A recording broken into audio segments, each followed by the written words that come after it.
Secret of the Mimic is set to come out in just over 2 months, and while we know it's going to be filled with lore of the very earliest parts of the timeline that we've been trying to figure out, I think not only will it solve those questions, but it might even solve a question that's 10 years in the making, surrounding one of the unsolved mysteries of FNAF 3. So Slices, put on your aprons and let's bake ourselves a theory. I get it, it's another theory on a game that isn't even out yet, but we do know a lot about Secret of the Mimic from the several pieces of advertising that they've released so far. I mean, obviously the teaser we got during the FNAF anniversary showed us that it was going to be about the Mimic and that it took place somewhere in 1979, or at least was about an event that took place in 1979. Then at PAX West, we got a playable demo. Well, I say we, but I wasn't able to go, and I'm still totally not jealous about it, but some people got to play a demo that still hasn't been shared publicly, and in it they mentioned being in a factory and seeing so many new things, including posters that we do have pictures of from the PAX West booth, like these. Then we got the Help Wanted 2 update in December, which definitely told us it was going to lean very much so on the books. After all, there was the White Tiger plushie, and then this mansion in front of a factory that resembled where Edwin lived in the story The Mimic. A few months ago, we got that gameplay trailer from the Sony State of Play that showed us a lot about the game and doubled down on what we knew, that the lore was at least heavily taken from the books, if not one-to-one.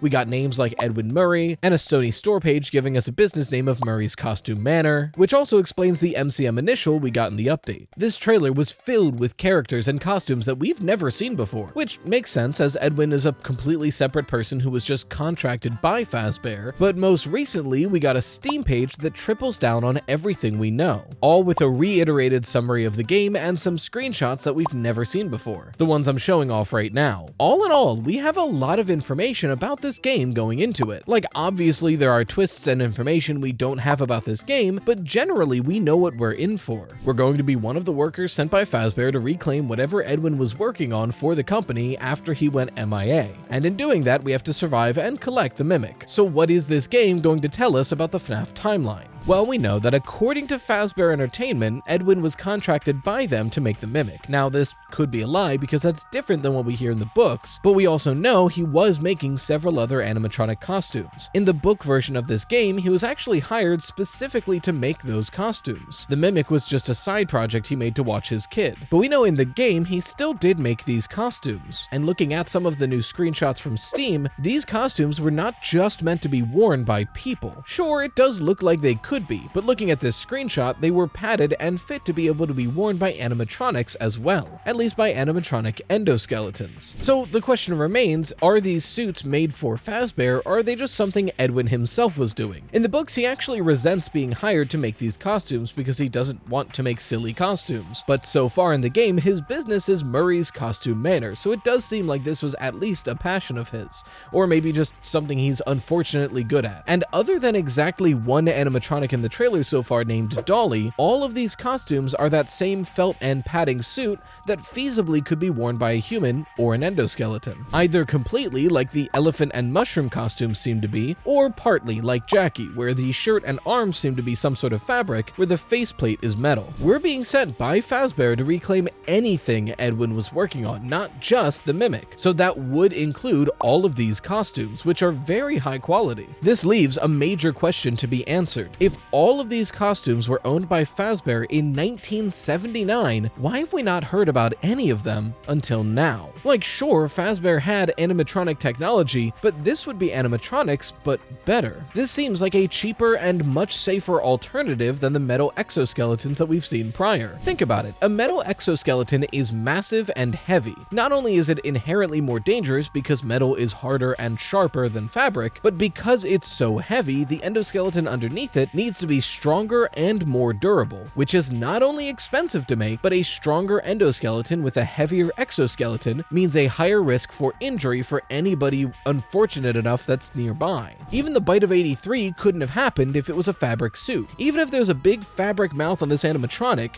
it couldn't clamp down, the fabric would just bend away, there would be padding. And I get it, Fazbear really has never cared about safety, but if the endoskeletons don't need to be as strong and durable, they can be be made cheaper. So not only is it smarter and safer to be using fabric on these animatronics, it's cheaper too, which sounds right up Fazbear's alley. Which all begs the question, if Fazbear reclaimed a warehouse full of fabric costumes in 1979 that could have been worn by their own endoskeletons, why did they instead use harder to use and more dangerous and more expensive metal exoskeletons? In fact, this would be right around the times of springlock suits at Fredbear's. This seems like a way better solution than a springlock suit, a costume that can be worn by a human or an endoskeleton.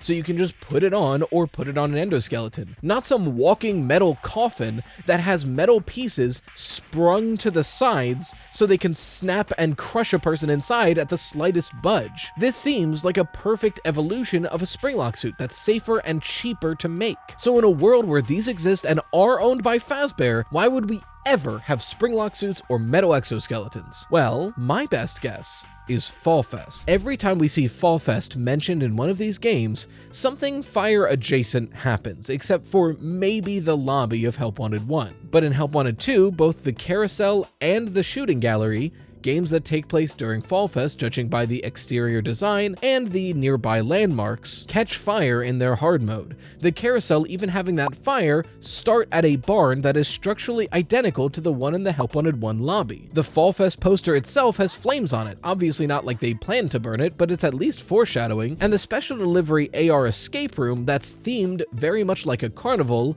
like a Fall Fest, is filled with dry hay, wooden walls, and flammable barrels, as if the whole place could be set ablaze in an instant. So a lot of people have been speculating that there was some sort of tragic fire at Fall Fest and that's why it ended, but we're not sure the details of any of that, or why the fire happened in the first place. Well, what if part of the reason the fire started was these fabric costumes? Fabric that's flammable. Maybe Fazbear was using these fabric suits all the way back in 1979, maybe up until the last Fall Fest of 1983. But one stray endoskeleton in a fabric costume that is flammable around birthday candles that get lit, one wrong movement, and that suit catches fire. And now we have an animatronic that might not be programmed on how to deal with being on fire, or even notice that it is. So this animatronic might be walking around lighting everything else on fire as well, causing a tragic scene and ruining Fall Fest and ruining the reputation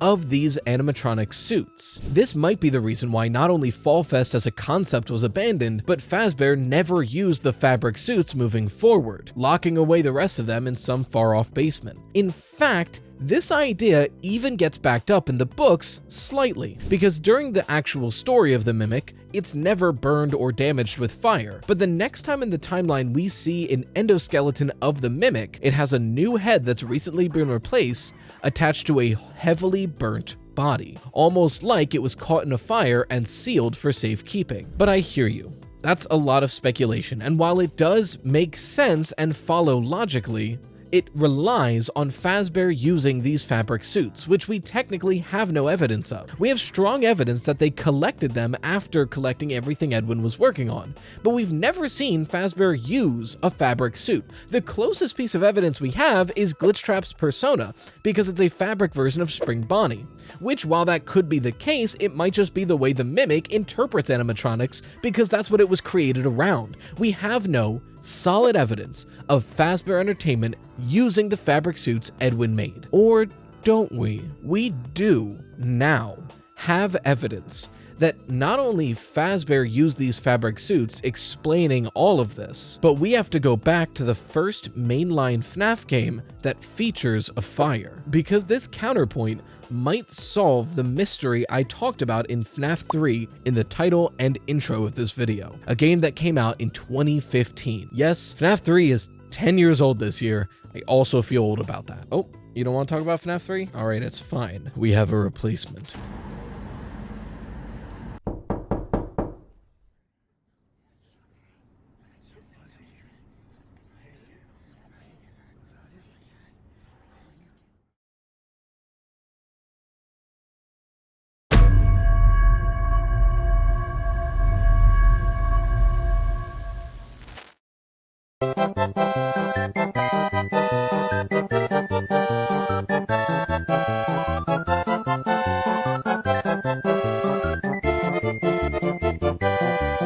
3 is a game that at this point, its main plotline and lore is all but agreed upon. Most people see this game as Michael Afton, either pre or post being scooped by Sister Location, seeking out his father, and hearing about Fazbear's Fright, a horror attraction based on the Fazbear Entertainment franchise, hoping that he'll find either a lead on his father or his father will be similarly drawn to a place collecting all of the old memorabilia. So Michael Afton gets a job there, and soon enough finds Springtrap, what remains of his father. And after a week goes by and he's sure that it is him, he lights the entire place ablaze to burn it to the ground, hoping to kill William Afton. But that's only half the game, because there's also the secret Happiest Day minigames throughout the nights, where when doing specific things, you can get access to a series of minigames that most people agree show the spirits of the victims of William Afton piecing together fragmented memories in the hopes to give one crying child peace. Not necessarily the crying child, even though I think it is, but at least this one spirit needs a team of souls working together to help them. And we don't know for certain that Happiest Day takes place at the same time of FNAF 3, I would argue it takes place closer to FNAF 6, but regardless, these are the two halves of FNAF 3 that most people agree upon. But even still, there is at least one thing that there's never really been a good answer for, and that's the masks of Happiest Day. The main 6 spirits get the main 6 Freddy's characters' masks, which makes sense. Chica, Bonnie, Foxy, Freddy, the puppet, and Golden Freddy. That all tracks, especially if this is the missing child incident victims helping the bite victim. That makes a lot of sense. But the issue arises on the approach to that birthday, where you pass by several other patrons at this Freddy's location. Patrons wearing unrecognizable masks, namely a green mask with a long mouth, a pig mask, a purple mask with a long mouth, a short-nosed blue mask, and this yellowish mask with green eyes. This never made any sense, and most people just chalked it up to Scott making random mask decisions just so we wouldn't get confused. Because if all of these characters had Freddy's masks, it would be harder to differentiate which spirits we've helped so far, whether or not these masks make sense in canon. I've also seen some people allude to the idea that these are the mediocre melodies, which while some of them line up, we have no answer for this short-nosed blue one, and this is supposed to be an elephant apparently. So most of us just chalked it up to Scott just throwing something out there. But whether or not it was planned at first, which I really don't think it was, I think these masks are going to become retroactively important. Note, not a retcon, they're not changing them. They are instead taking a piece that wasn't necessarily lore relevant and giving it significance. These masks might place this memory in a specific time period of the Fazbear franchise, the beginning of it, when other costumes were still used at the restaurants, not just the animatronics of the Freddy's gang, the felt costumes. This would likely be as early as 1983, the same year as the last known Fall Fest, and the same year that Freddy Fazbear's Pizza opened up, placing the Happiest Day memory in 1983. And if the Happiest Day memory is the crying child finding peace, then that would also double down on the bite of 83 taking place in 83, since that's just an unofficial name. But I hear you. Sure, we have a bunch of new characters going into Secret of the Mimic, but how do we know if any of these masks are going to line up with them? Well, at least 4 of them have some pretty close matches in the promo material we've already received. Starting with the gameplay trailer we got in the Sony State of Play, one of the first shots gives us this yellow dog with a long snout and green eyes, which could be a match for this mask. Later on, we get this pig character lining up with the pig mask, and in the Steam screenshots we just received, we get to see a real look of the characters seen at this poster on PAX West, 2 of them being a crocodile and hippo, a green and purple animal with long mouths. That could be these 2 masks. The only one we haven't received a pretty good match for visually so far is this blue short-nosed mask, but that's not where this theory ends, because in the epilogues, our characters sort through a lot of the costumes that are held in storage by Fazbear, felt costumes that were likely made by Edwin, and one of those costumes they come across is a blue dog, which could perfectly line up with this mask. Here's one more point to drive it home. In this theory, all of these characters would have been made by Edwin at his factory that's attached to Murray's Costume Manor, a place where, according to these signs, seems to have a front-facing shop, one that sells gifts and masks. Masks likely of all of the characters Edwin has been making. Masks that also would have been claimed by Fazbear if they went to reclaim everything Edwin had been working on. And if Fazbear just became flush with a bunch of spare costumes and merchandise for those costumes, surely they'd throw it into Freddy Fazbear's just to make a quick buck, selling these masks to whoever children walk by. Masks that represent characters that, after the fire of Fall Fest, were disbanded and never used again. This could even explain the FNAF 3 phone call about having to use irrelevant suits while the spring locks were being put away. Those irrelevant suits might have been spare ones from Edwin's factory, ones that aren't in use anymore because they're too flammable. And if this did happen in 1983, then all of this could have been happening at Fall Fest and Freddy Fazbear's Pizza. Or I'm just insane and I really need this game to come out so I have more stuff to talk about that isn't grasping at scraps. But that's all we do in FNAF anyway, so take it or leave it. I am really confident in this theory though, and if we see a blue short-nosed dog in the full game, I'm just assuming I'm right. Don't forget to get yourself a MARQ plushie if you have not yet. You only have one more week after today, so get one while you can. They will not ever be available again. And if you want some more FNAF goodness, on the second channel, I just put out my gameplay video for next week at Freddy's Part 2, where I didn't quite beat it, but I sure gave it my best shot. You can find that right here. If you want your fan art featured on the channel, make sure to share with #ToastArt. Huge thank you to the best channel members, the Dough Risers, and until next time, as always, stay toasty, slices.